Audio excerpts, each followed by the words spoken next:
어둠이 깔린 서울의 뒷골목. 고아원의 낡은 철문이 삐걱이며 열렸다. 17살의 민재는 떨리는 손으로 야른 옷까지 몇 벌을 든 가방을 끌어안고 거리로 내몰렸다. 넌 여기 있을 자격 없어. 원장의 차가운 목소리가 그의 등 뒤에서 메아리 쳤다. 민재는 고개를 돌리지 않았다. 그의 가슴은 터질 듯이 뛰었지만 눈물은 이미 말라버린 지 오래였다. 그는 자신이 게이라는 이유로, 사랑을 꿈꾼다는 이유로 고아원에서 쫓겨났다. 그날 밤, 민재는 차가운 아스팔트 위에서 맹세했다. 다시는 누구에게도 버려지지 않겠어. 그리고 나 같은 아이를 구하러 돌아오겠어. 서울의 겨울은 매정했다. 민재는 종로의 좁은 골목을 헤매며 잠을 청할 곳을 찾았다. 배고픔과 추위가 그의 몸을 옥죄었지만 그의 마음은 단 하나, 생존에 대한 의지로 불타올랐다. 그는 고아원에서 보낸 10년을 떠올렸다. 그곳에서 그는 사랑받지 못했다.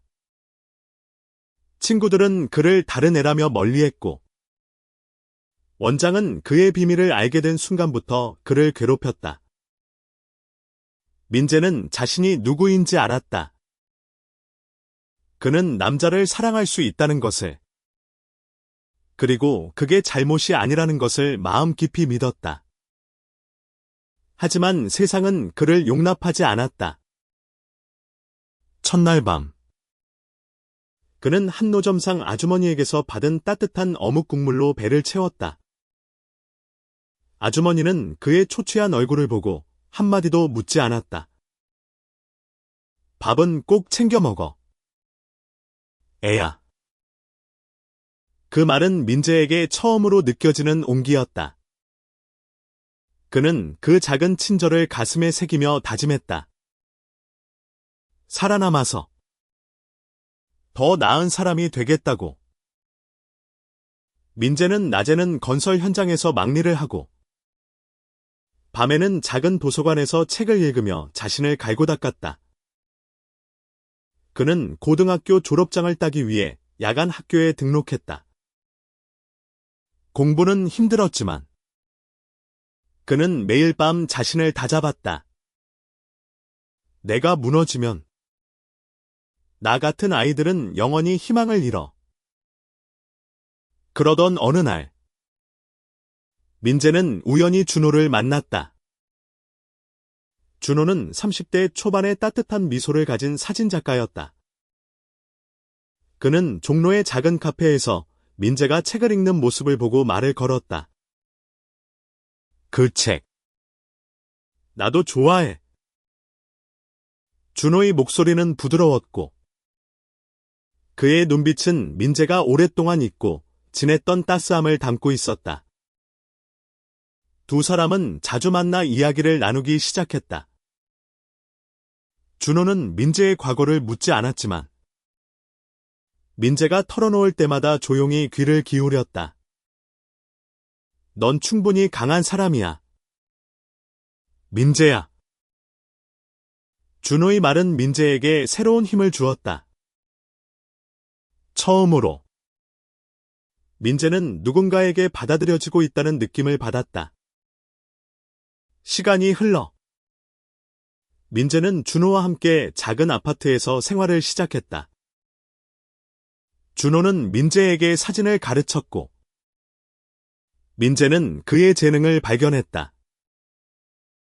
두 사람은 서로의 상처를 보듬으며 사랑을 키워갔다. 하지만 민재의 마음 한구석에는 여전히 고아원의 기억이 남아 있었다. 그는 자신이 버려졌던 그곳으로 돌아가야 한다는 생각을 떨칠 수 없었다. 어느 날, 민재는 준호에게 자신의 꿈을 털어놓았다. 난 고아원으로 돌아가고 싶어. 거기엔 나처럼 버려진 아이들이 많아. 그 아이들에게 내가 받은 사랑을 돌려주고 싶어. 준호는 고개를 끄덕이며 민재의 손을 잡았다. 그럼 같이 가자. 너 혼자 싸우게 두지 않을게. 민재는 고아원으로 돌아갈 준비를 시작했다. 그는 자신이 입양을 고려하고 있다는 사실을 알게 되었다. 하지만 그곳은 여전히 차갑고 배타적인 곳이었다. 원장은 여전히 그곳을 운영하고 있었고, 민재의 존재를 기억하고 있었다. 민재는 두려웠지만, 준호의 지지와 자신의 맹세가 그를 앞으로 나아가게 했다. 첫 번째 걸음은 고아원에 연락해 입양 절차를 알아보는 것이었다. 민재는 자신이 게이라는 이유로 또다시 거절당할까 두려웠다. 하지만 그는 포기하지 않았다. 그는 은서라는 소녀를 만났다. 은서는 12살. 조용하고 눈빛이 깊은 소녀였다. 그녀는 고아원에서 따돌림을 당하고 있었다. 민재는 그녀의 눈에서 자신의 과거를 보았다. 은서야. 너는 절대 혼자가 아니야. 민재는 그녀에게 다가가며 말했다. 은서는 처음에는 그를 경계했지만 민재의 따뜻한 말과 행동에 서서히 마음을 열기 시작했다. 민재와 준호는 은서를 입양하기로 결심했다. 하지만 그들의 앞에는 수많은 장애물이 놓여 있었다. 원장은 민재의 과거를 들먹이며 그를 비난했고, 입양 절차는 복잡하고 까다로웠다. 민재는 좌절할 때마다 준호와 은서의 얼굴을 떠올렸다. 그는 그들을 위해 싸워야 했다. 민재는 고아원의 원장실 문 앞에 서 있었다. 그의 심장은 쿵쾅거렸지만 그는 숨을 깊게 들이마셨다. 이건 나만을 위한 싸움이 아니야. 그는 자신에게 속삭였다. 원장. 김수정은 민재를 보자마자 눈썹을 찌푸렸다. 여긴 왜 왔나? 너 같은 사람은 여기에 있을 자격이 없어. 그녀의 목소리는 여전히 날카로웠다. 민재는 떨리는 손을 주먹으로 쥐며 대답했다.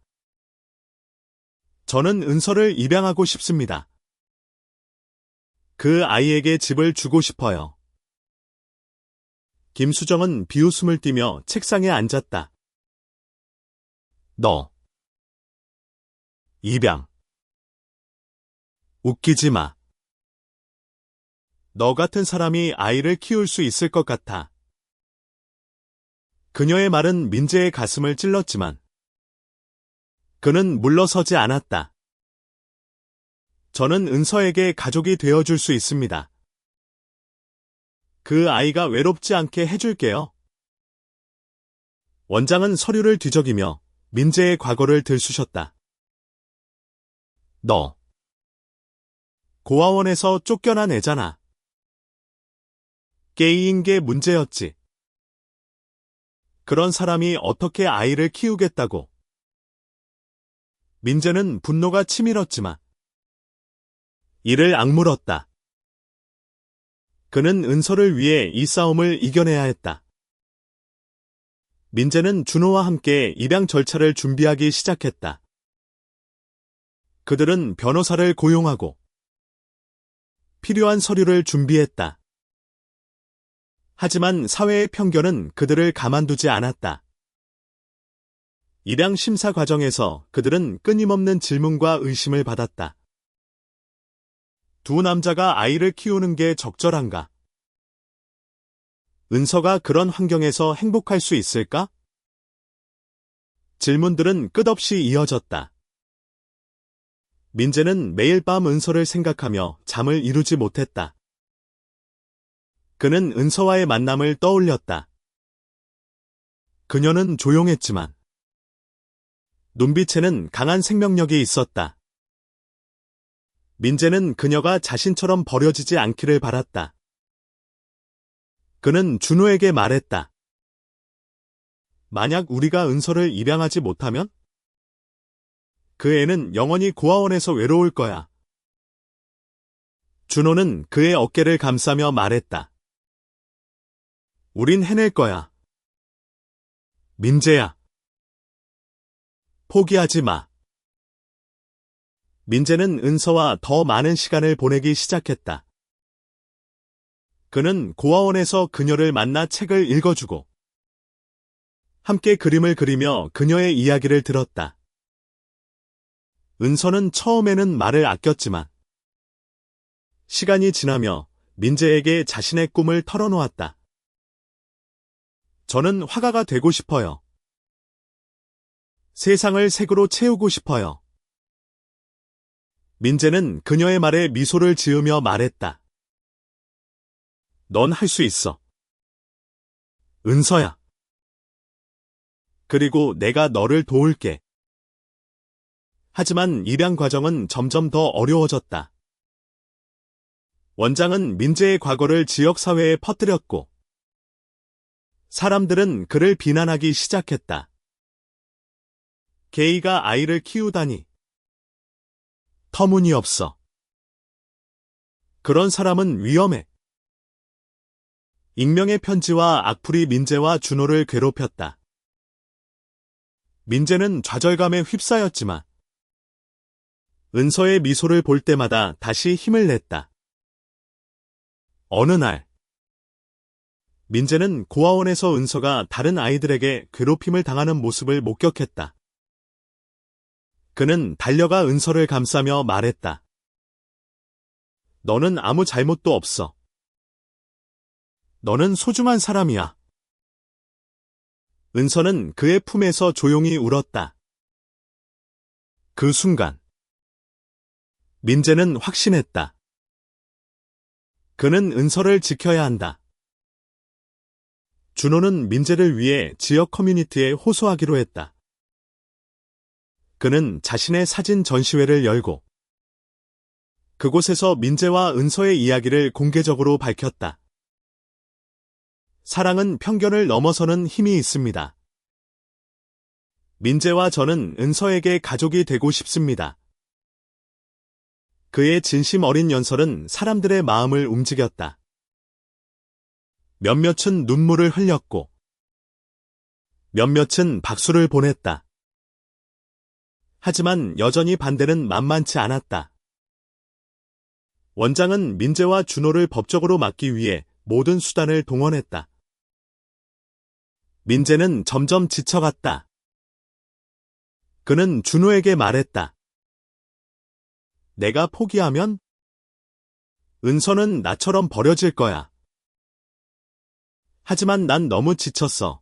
준호는 그의 손을 잡으며 말했다. 민재야. 우리가 여기까지 온 건 우연이 아니야. 우린 은서를 위해 싸워야 해.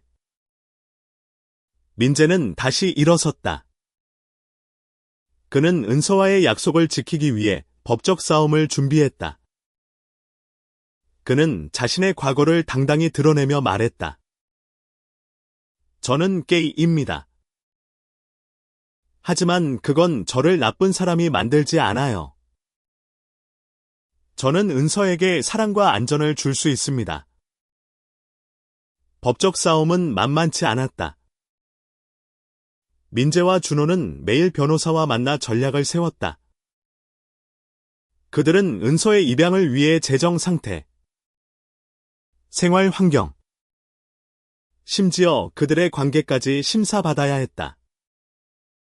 심사관들은 그들의 집을 방문했고 민재는 긴장한 채로 그들의 질문에 답했다. 왜 은서를 입양하고 싶으신가요? 한 심사관이 물었다. 민재는 망설임 없이 대답했다. 저도 은서처럼 버려졌던 아이였습니다. 저는 그 아이가 사랑받는다는 걸 알게 해주고 싶어요. 심사관은 고개를 끄덕였지만 표정은 여전히 굳어 있었다. 민재는 그들의 눈빛에서 편견을 읽었다.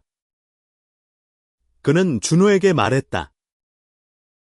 우리가 아무리 노력해도 사람들은 우리를 받아들이지 않을지도 몰라.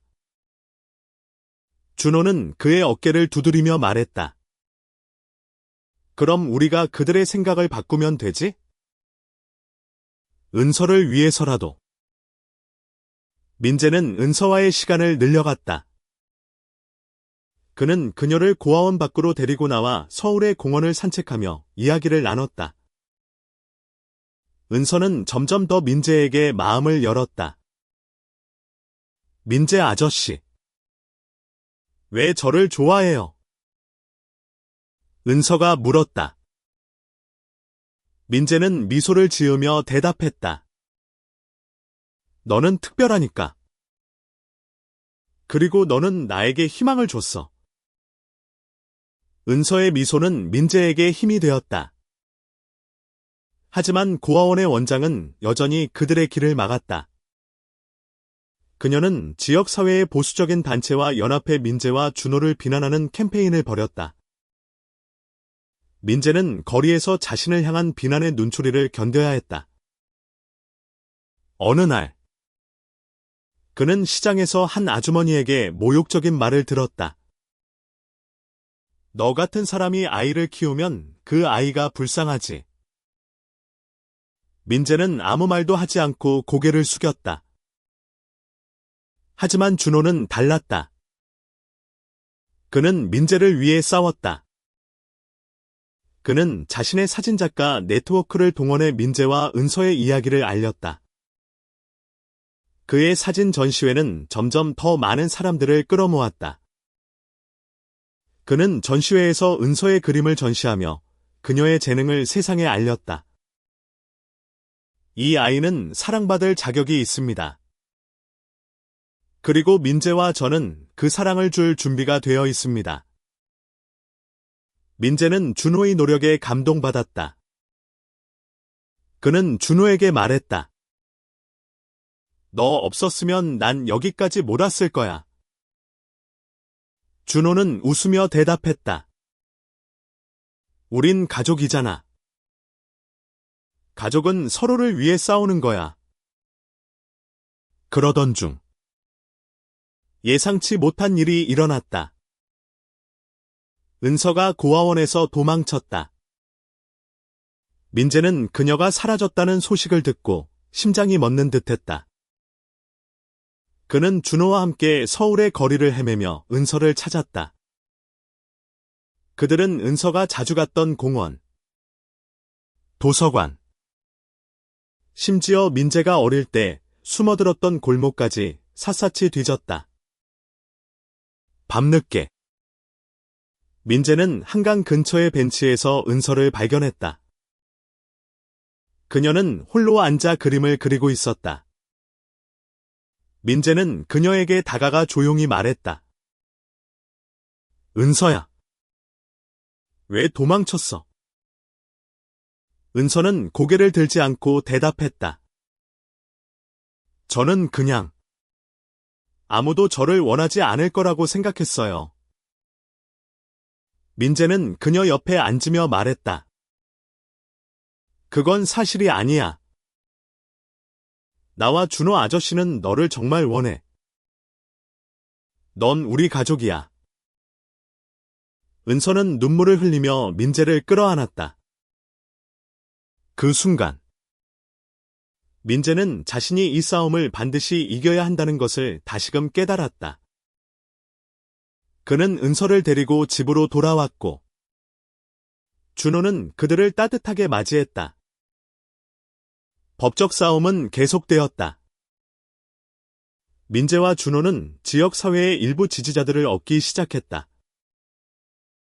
특히 은서의 그림을 본 몇몇 예술가들이 그들의 편에 섰다. 그들은 은서의 재능을 칭찬하며 민재와 준호가 그녀에게 적합한 부모라는 것을 증명했다. 하지만 원장은 포기하지 않았다. 그녀는 법정에서 민재의 과거를 다시 들쑤셨다. 이 사람은 고아원에서 문제를 일으켰던 아이입니다. 게이인 사람이 아이를 키우는 건 부적절합니다. 민재는 법정에서 당당히 대답했다. 저는 제 과거를 부끄러워하지 않습니다. 저는 은서에게 사랑과 안전을 줄 수 있는 사람입니다. 법정에서의 싸움은 점점 더 치열해졌다. 민재와 준호는 매일 밤 전략을 세우며 은서를 위한 최선의 방법을 고민했다. 그들은 은서가 법정 심사 과정에서 심리적 부담을 느끼지 않도록 그녀를 보호하려 했다. 민재는 은서에게 말했다. 넌 아무 걱정하지 마. 우리가 다 알아서 할게. 은서는 고개를 끄덕였지만 그녀의 눈에는 여전히 불안이 깃들어 있었다. 민재는 은서의 불안을 달래기 위해 그녀와 함께 더 많은 시간을 보냈다. 그는 그녀를 미술관에 데려가며 그녀의 꿈을 북돋웠다. 은서야. 너는 세상을 바꿀 수 있는 그림을 그릴 거야. 은서는 미소를 지으며 말했다. 민재 아저씨. 저를 믿어줘서 고마워요. 하지만 사회의 편견은 여전히 그들을 괴롭혔다. 민재와 준호는 익명의 협박 편지를 받기 시작했다. 너희 같은 사람은 이 사회에 필요 없어. 은서를 내버려둬. 민재는 편지를 읽을 때마다 가슴이 찢어지는 듯했다. 그는 준호에게 말했다. 우리가 잘못한 걸까? 우리가 은서를 위험에 빠뜨린 걸까? 준호는 단호하게 대답했다. 아니야. 민재야. 우리는 은서에게 가족을 주는 거야. 그건 절대 잘못이 아니야. 민재는 준호의 말에 힘을 얻었다. 그는 은서를 위해 그리고 자신과 같은 사람들을 위해 싸워야 한다는 것을 알았다. 그는 지역 커뮤니티 모임에 참석해 자신의 이야기를 공개적으로 밝혔다. 저는 게이입니다. 하지만 저는 은서에게 사랑과 안전을 줄 수 있는 사람입니다. 저를 판단하기 전에 제 마음을 봐주세요. 그의 연설은 많은 사람들의 마음을 움직였다. 특히 젊은 세대들은 민재와 준호의 이야기에 공감했다. 그들은 소셜미디어를 통해 민재와 준호를 지지하는 캠페인을 벌였다. 은서를 위한 가족이라는 해시태그가 퍼지며 점점 더 많은 사람들이 그들의 편에 섰다. 하지만 원장은 여전히 물러서지 않았다. 그녀는 법정에서 민재와 준호의 재정 상태와 생활 환경을 문제 삼았다. 이들은 안정적인 가정을 제공할 능력이 없습니다. 민재는 그 말에 반박했다. 우리는 은서를 위해 모든 걸 바칠 준비가 되어 있습니다. 돈이 없어도 사랑은 충분합니다. 법정 심사는 점점 더 길어졌다. 민재와 준호는 지쳤지만 은서의 미소를 볼 때마다 다시 힘을 냈다. 은서는 그들의 집에서 점점 더 밝아졌다.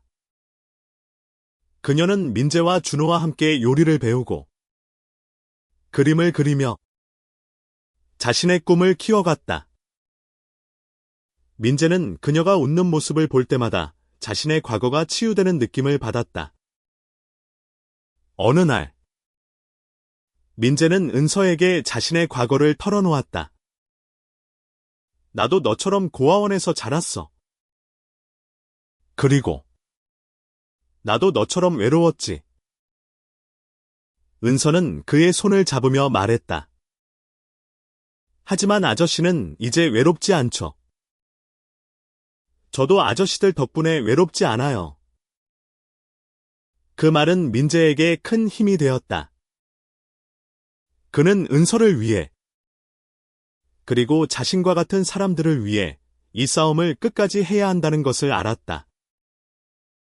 그는 준호와 함께 최종 법정 심사를 준비했다.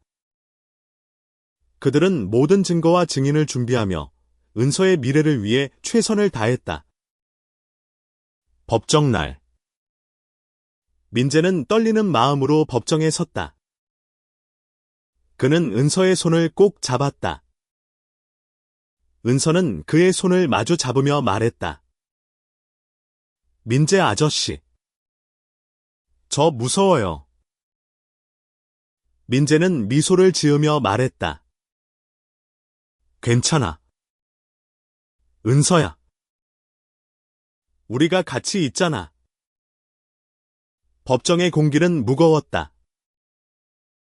민재는 은서의 손을 잡은 채로 판사의 결정을 기다렸다. 그의 가슴은 터질 듯이 뛰었다. 준호는 그의 옆에서 조용히 손을 잡아주었다.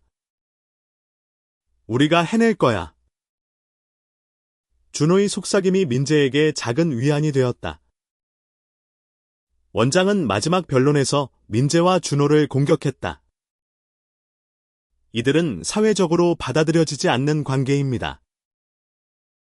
은서가 그런 환경에서 자라게 된다면 그녀는 평생 편견에 시달릴 것입니다.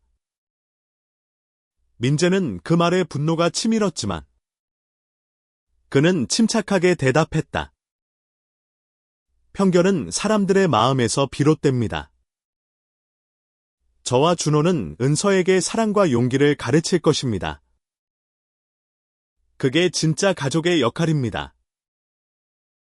판사는 모든 증언을 들은 뒤 결정을 내리기 위해 시간을 요청했다. 민재와 준호는 법정을 나와 은서를 데리고 집으로 돌아왔다. 그들은 은서와 함께 저녁을 먹으며 평범한 가족의 시간을 보냈다.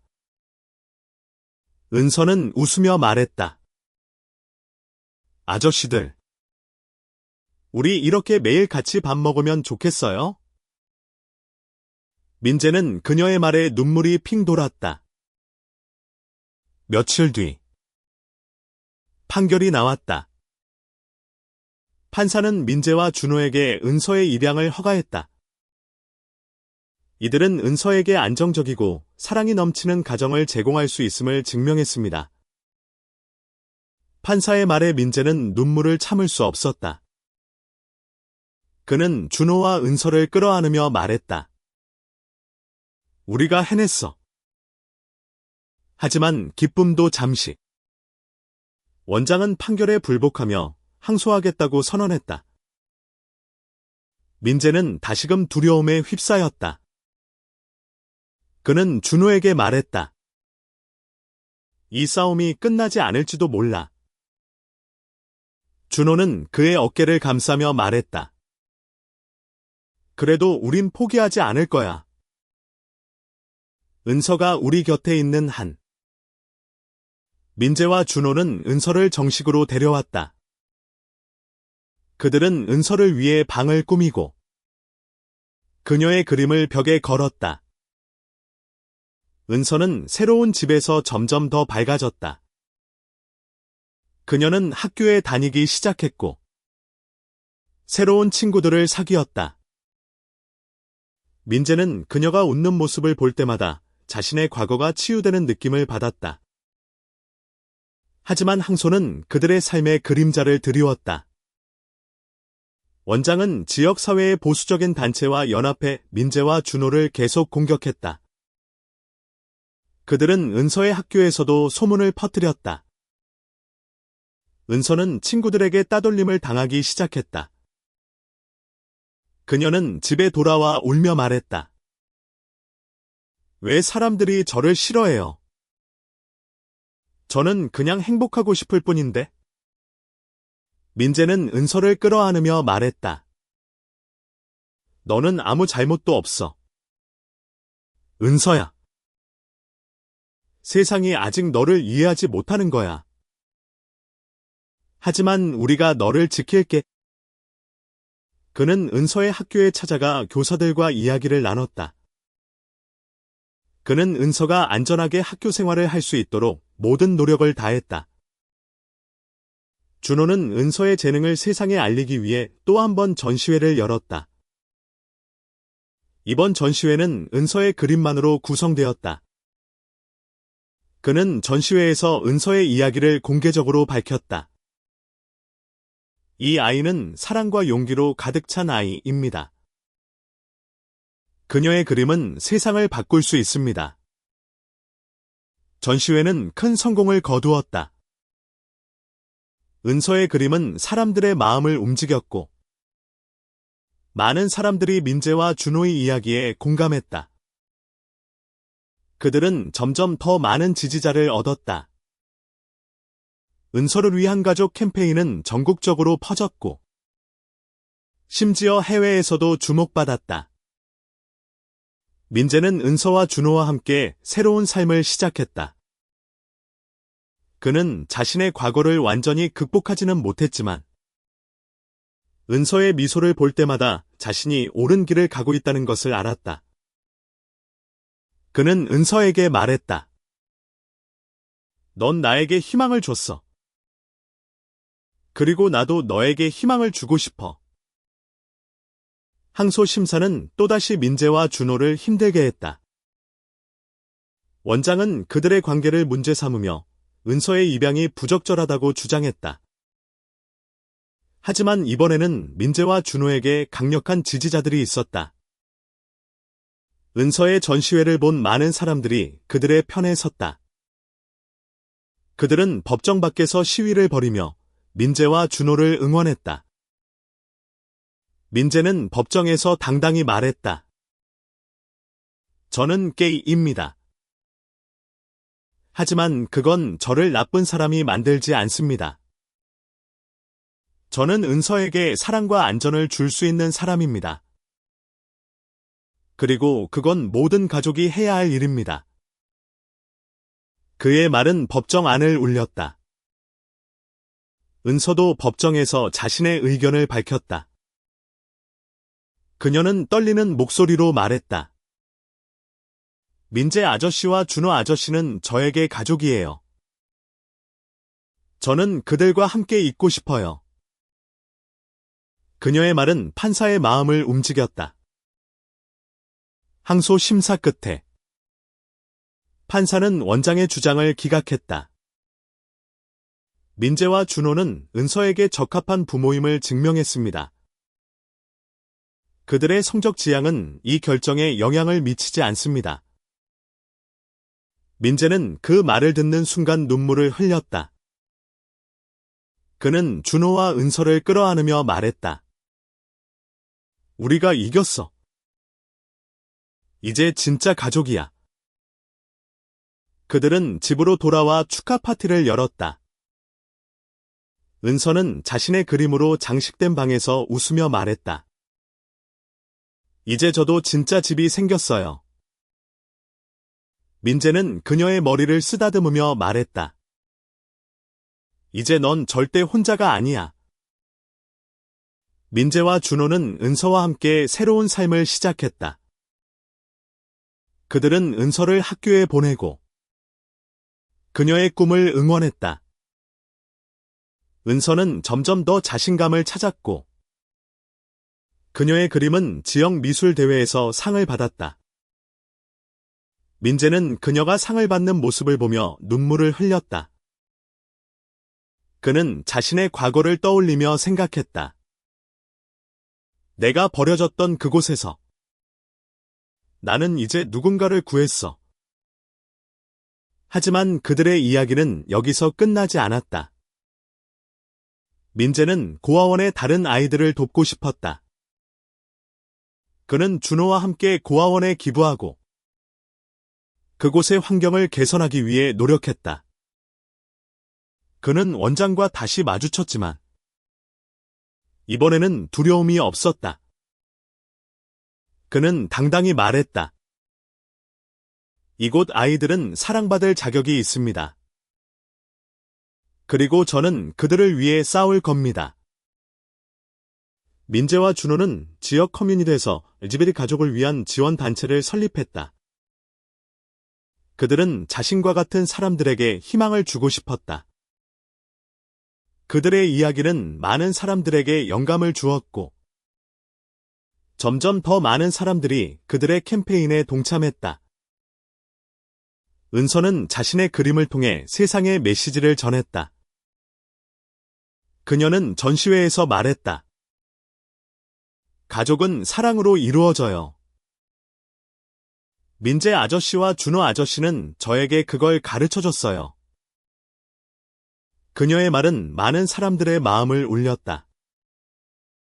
민재는 어느 날 은서와 함께 한강을 산책하며 말했다.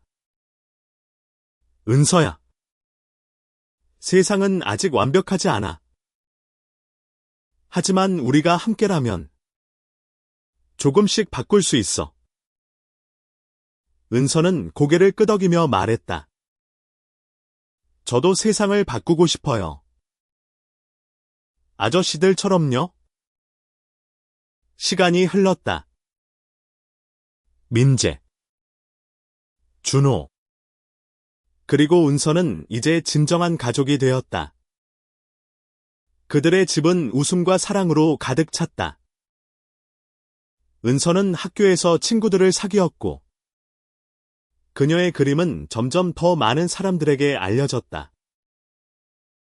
민재는 그녀가 자라는 모습을 보며 자신의 과거를 완전히 받아들였다. 그는 더 이상 자신이 버려졌던 아이가 아니었다. 그는 누군가에게 희망을 주는 사람이었다. 민재와 준호는 고아원의 다른 아이들을 돕기 위해 계속 노력했다. 그들은 고아원의 낡은 시설을 개선하고 아이들에게 교육과 예술 프로그램을 제공했다. 민재는 자신이 어릴 때 받지 못했던 사랑을 아이들에게 돌려주고 싶었다. 그는 매주 고아원을 방문해 아이들과 시간을 보냈다. 어느 날, 민재는 고아원에서 새로운 아이를 만났다. 그 아이는 민재처럼 조용하고 외로운 눈빛을 하고 있었다. 민재는 그 아이에게 다가가 말했다. 너는 혼자가 아니야. 내가 너를 도울게. 그 순간, 민재는 자신의 삶이 완전히 바뀌었음을 느꼈다. 그는 자신이 버려졌던 그곳에서 이제 새로운 희망을 심고 있었다. 은서의 그림은 전국적으로 주목받았다. 그녀는 자신의 전시회에서 민재와 준호의 이야기를 공개적으로 밝혔다. 저는 이 두 사람 덕분에 가족을 찾았어요. 그리고 저는 세상의 사랑이 더 많아지기를 바라요. 그녀의 말은 많은 사람들의 마음을 움직였다. 민재와 준호는 자신들의 이야기를 책으로 출간하기로 했다. 그들은 자신과 같은 사람들에게 희망을 주고 싶었다. 책은 큰 성공을 거두었고, 그들의 이야기는 전 세계로 퍼졌다. 민재는 책의 첫 페이지에 이렇게 썼다. 사랑은 편견을 넘어선다. 그리고 가족은 마음으로 만들어진다. 민재는 어느 날 한강 근처의 벤치에 앉아 은서와 준호와 함께 일몰을 바라보았다. 그는 자신의 과거를 떠올렸다. 차가운 고아원의 철문, 그를 내몰았던 원장의 목소리, 그리고 그를 따뜻하게 맞아준 준호의 미소. 그는 은서의 손을 잡으며 말했다. 너희가 내 인생을 바꿨어. 은서는 웃으며 대답했다. 아저씨들이 저를 구해줬어요. 저도 언젠가 누군가를 구하고 싶어요. 준호는 두 사람을 끌어안으며 말했다. 우린 이미 서로를 구했잖아. 그걸로 충분해. 민재는 하늘을 바라보며 미소를 지었다. 그는 자신이 버려졌던 그곳에서 새로운 가족을 찾았다. 그리고 그는 또 다른 아이들에게 희망을 줄 준비가 되어 있었다. 그의 삶은 더 이상 고통으로 가득 차 있지 않았다. 그것은 사랑과 용기로 빛나고 있었다.